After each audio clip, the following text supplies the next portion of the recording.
मी काय म्हणतो दादा, बोला. जरा आपण थोडं नरमाईनं घेऊया. मला काय म्हणायचं की कुठली तरी एक अमेरिकेतली कंपनी आणि त्यासाठी आपण इथे असं कोल्हापुरात राहून भांडायचं कशाला? त्यांना कुणाच्याच हाती काही लागणार नाहीये. म्हणजे कसं? म्हणजे कसं? बोला.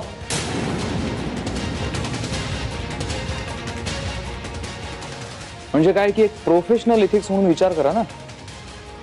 आम्ही त्या कंपनीशी आधी व्यवहार केलाय की नाही? केलं की. त्यांचे पैसे सुद्धा आम्ही घेतले.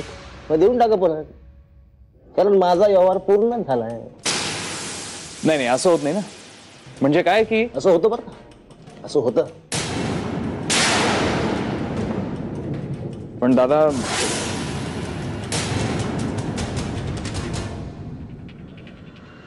दादा साहेब, मी काय म्हणतोय, आपण काहीतरी सामोपचाराने सेटलमेंट करून. सेटलमेंट आता कसं एकदम बरोबर बोलले तुम्ही. आता या संपूर्ण प्रकरणामध्ये सेटलमेंट अशी होऊ शकते की तुम्ही या प्रकरणात लक्ष घालू नका. आपल्याकडे भरपूर पार्ट आहे, त्याच्या 2-3 तुम्हाला देतो.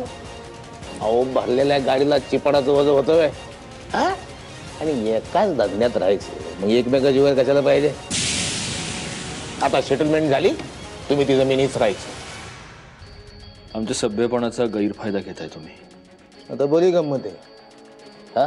म्हणजे तुम्ही घेतो तो फायदा आणि आम्ही घेतो तो गैरफायदा. हे काय खरं नाही बा. व्यंग, आपण हे डिस्कशन इथेच थांबवूयात, कारण काय यांच्याकडे असेल पण आपल्याकडे फारसा वेळ नाहीये. होळकर, ग्रीनफील्ड बरोबर त्या जमिनीचा व्यवहार आम्ही सुरू केला होता आणि तो व्यवहार आम्हीच संपवणार. तुमचा त्या व्यवहाराशी काय बी संबंध नाही.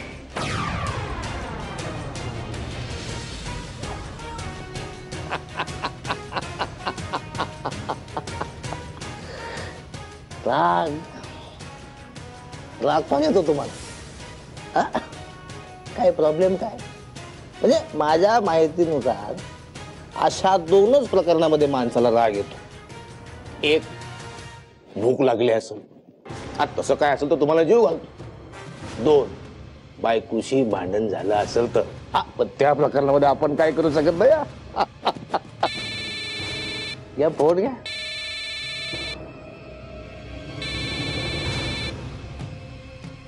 तुमच्या बायकोचा असेल.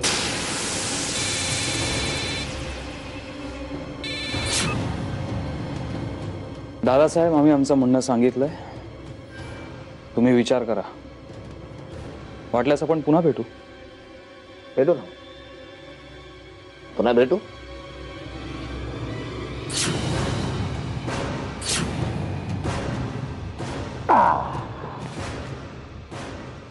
जय तांबडे महाराज.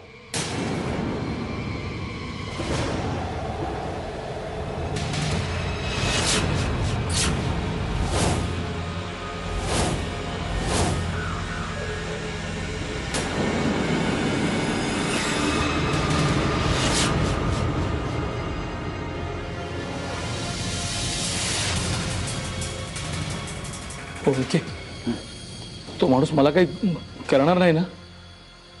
हो, तुम्ही म्हणाला होता की. पाटील, काळजी करू नका. आता तुम्ही साहेबांच्या आश्रयाला आलात आणि असले मुदाळकर किती आले गेले हो. या तुम्ही. येतच आहे.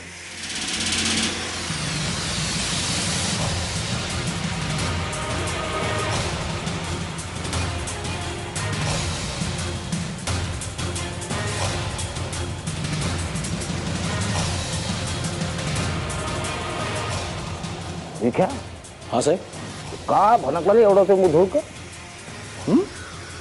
त्याला एवढं वाईट बोललो की मी त्याला? असं कर, त्याची सगळी जन्मकुंडली, हिस्ट्री बिस्ट्री 24 तासाच्या आत माझ्या समोर आणून मांड. जा, मजा येणार. सत्यजित मुधोळकर, मजा येणार. दमया तुमच्यामध्ये.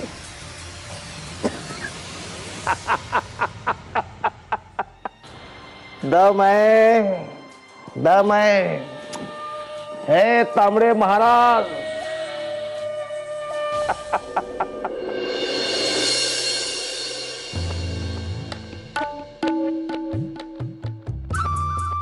काय झालं?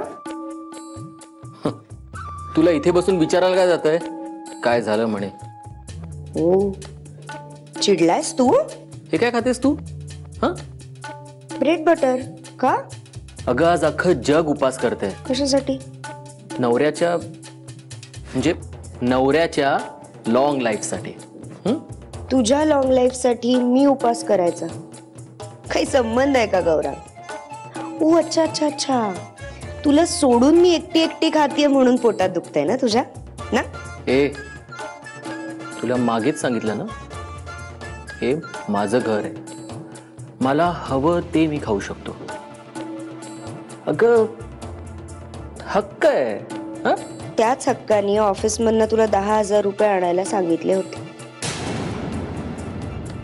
आणलेस? नाही ना, नाहीच दिले. तो 1.5 दमडीचा अकाउंटंट साधा एम्प्लॉई मला शिकवतो. म्हणे प्रोसिजर्स फॉलो करावे लागतात. आणि प्रोसिजर काय तर मोठ्या साहेबांना विचारल्याशिवाय पैसे नाही देता येत. माहिती होतं मला. कळलं ना आता? हक्क, तुझी लायकी. अरे कंपनीचा मालक ना तू गौरा. कंपनीच्या अकाउंट मधनं साधे 10,000 रुपये मिळत नाहीत तुला. अरे घरातल्या कुत्र्याच्याही गरजा वेळेवर पूर्ण करतात रे लोक. नाही तर तू ए माझ्यावर हसायचं नाही हा, सांगून ठेवतो. मग काय दया दाखवू तुझ्यावर? नाही, तू हस माझ्यावर. हा, माझी लायकी काढ, माझी चेष्टा कर, पण एक गोष्ट लक्षात ठेव, मी जर मनात आणलं ना तर काहीही करू शकतो. हा, काहीही. अच्छा, नाही मग गौरांग आता काहीतरी करूनच दाखव. आज आता ताबडतोब काहीतरी करूनच दाखव मला. चल.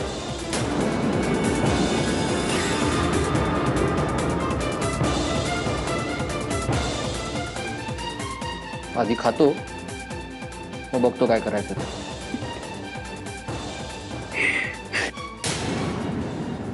सत्यजित हे बघ, तू जरा शांत हो, माझं ऐक जरा. काय शांत हो? आता हा आपल्याला शिकवणार बिझनेस कसा करायचा, हा आपल्या समोर डील ठेवणार. आपण कायला घरचे नोकर वाटलो त्याच्या? सत्यजित हे बघ, माझं ऐक. तो त्याचा धंदा करायला बसलाय, त्याने त्याचं डील आपल्या समोर ठेवलंय. आता त्याचं काय करायचं ते आपण विचार करून ठरवू ना. अरे फ्रॉड आहे तो, आणि तो साला पाटील आहे. होळकरला जाऊन मिळाला काय? आज संध्याकाळपर्यंत नाही त्याचा हिशोब मी चुकता केला ना तर बघ. सत्यजित एक मिनिट. हे प्रकरण एवढं साधनीय आहे की पटकन आपण काही पावलं उचलावीत. आपली गाठ पहिल्यांदा एका मोठ्या माशाशी पडली आहे. त्याची शिकार तर करायचीच, पण सावधगिरीने. कारण दादा होळकर हा एक अत्यंत हुशार, अनुभवी आणि पोचलेला माणूस आहे. म्हणून तुला म्हटलं होतं मी विहंग, या असल्या लोकांशी डायरेक्ट टक्कर घ्यायची, तरच आपण मोठे होऊ.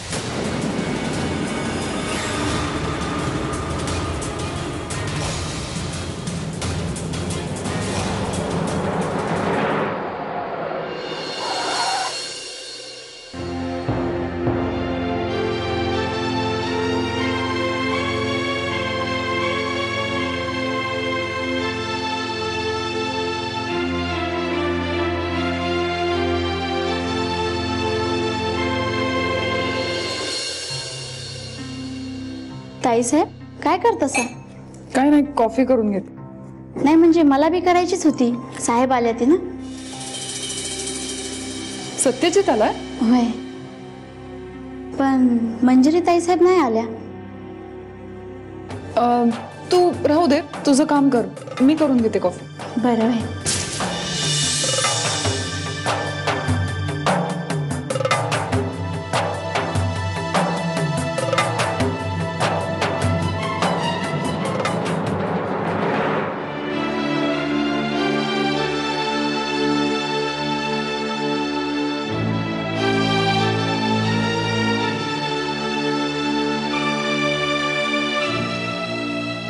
काहीच बोलणार नाहीयेस? हे बघ प्रिया,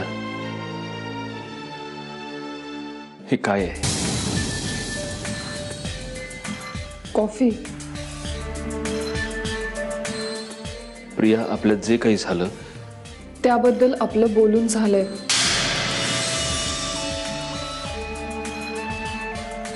पण हे असं कपाळावर कुंकू लावून मिरवायची काय गरज आहे?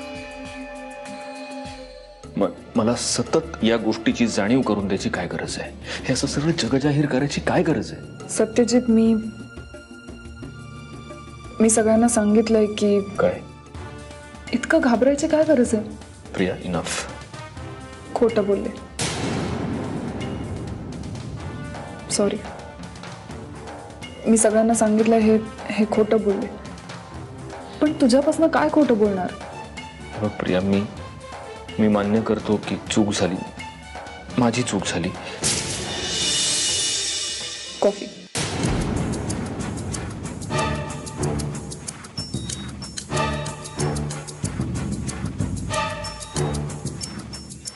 प्रिया, प्लीज प्लीज हे सगळं डोक्यातून काढून टाक.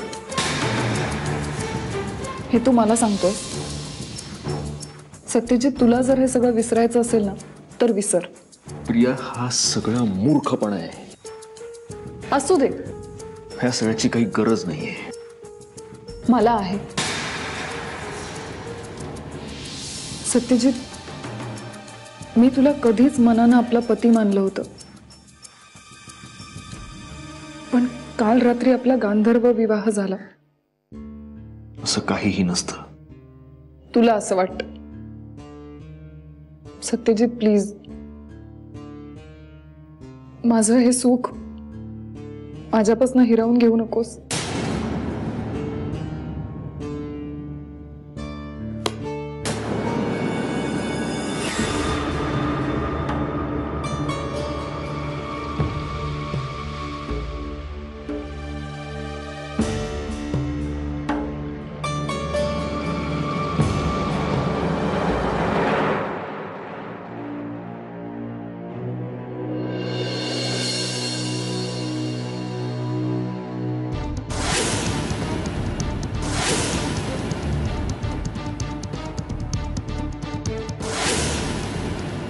आता हे काय नाटक आहे?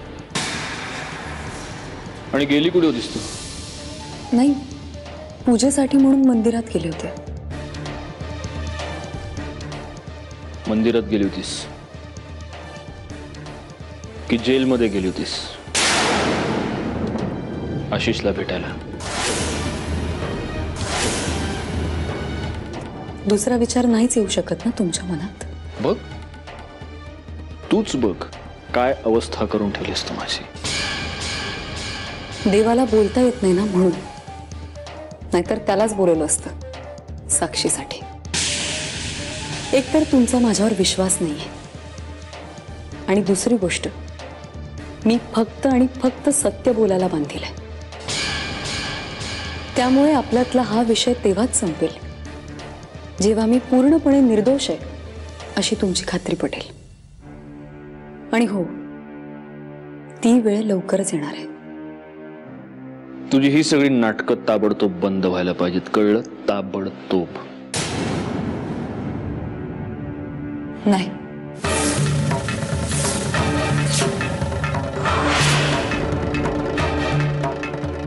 तुम्ही कितीही नाही म्हटलं ना तरी मी दर सोमवारी पूजेसाठी जाणार. बाहेर जायची एवढी हौस आहे ना तुला? चल.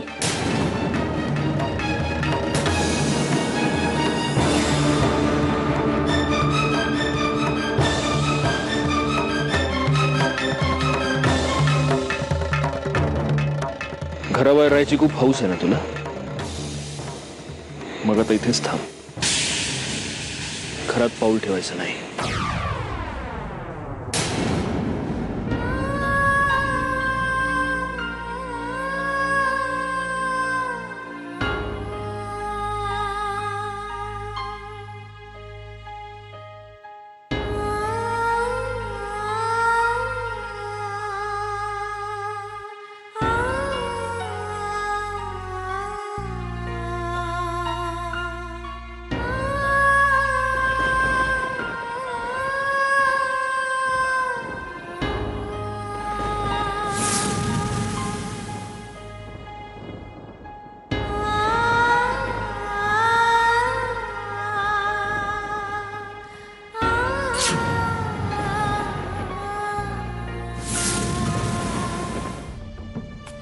घटस्फोट? हळू. पण हे सगळं तुला कसं कळलं? कसं म्हणजे? अगं वहिनी स्वतः बोलली ना मला. मावशीच्या डोक्यात हा विचार येणार हे तर मला माहिती होतं, पण इतक्या लवकर येणार असं वाटलं नव्हतं. अगं वहिनीला सत्यजितचं सुख महत्वाचं आहे आणि या घडीला सत्यजितच्या सुखाच्या आड फक्त आणि फक्त मंजिरी आहे. मग आता प्रश्नच मुळासकट उखडून काढायला नको का? पण आत्या, पण नाही आणि बेन नाही. आता मुंडवळ्या बांधायची तयारी कर. अगं सत्यजित आणि मंजिरीच्या घटस्फोटाचा विचार जर मी वहिनीच्या मनात आणू शकते तर सत्यजितच्या दुसऱ्या लग्नाचा विचार बी आणू शकते की वहिनीच्या मनात. आत्या, दुसरं लग्न सत्यजितला करायचंय. हे सगळे विचार मावशीच्या डोक्यात टाकून काय उपयोग आहे? अगं सत्यजितने हे लग्न वहिनी म्हणाली म्हणून केलं की नाही? वहिनी म्हणाली त्या मुलीशी त्यानं लग्न केलं म्हणजे काय? सत्यजित वहिनीच्या शब्दाबाहेर नाही. हे जे तू काय स्वप्नांचे महाल उभे करतेस ना, ते पडायला वेळ लागणार नाहीये. नाही, या वेळेला नाही होणार तसं. तू बघतच राहा काय काय आणि कसं कसं होतं ते. अगं मी आहे तुझ्या संग. नाही, घटस्फोटाचा निर्णय सत्यजित इतक्या सहजासहजी नाही घेणार. मी तुझ्या भल्याचा विचार करते आणि तू अगं चांगला विचार तरी कर. आत्या, तेच सांगायचा प्रयत्न करते मी तुला. तू जे हे काय म्हणतेस ना, ते इतकं सोपं नाहीये. आणि तुला वाटतं तितकं अवघड बी नाहीये. लक्षात ठेव.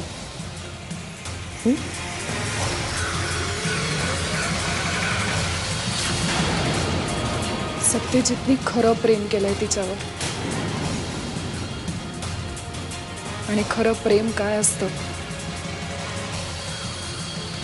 ते मला विचारावं कोण?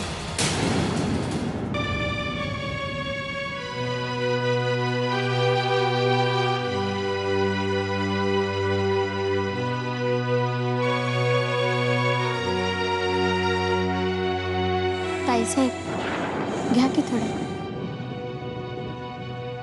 आज सकाळधरून तुम्ही काय बी खाल्लेलं नाही, थोडंसं खाऊन घ्या.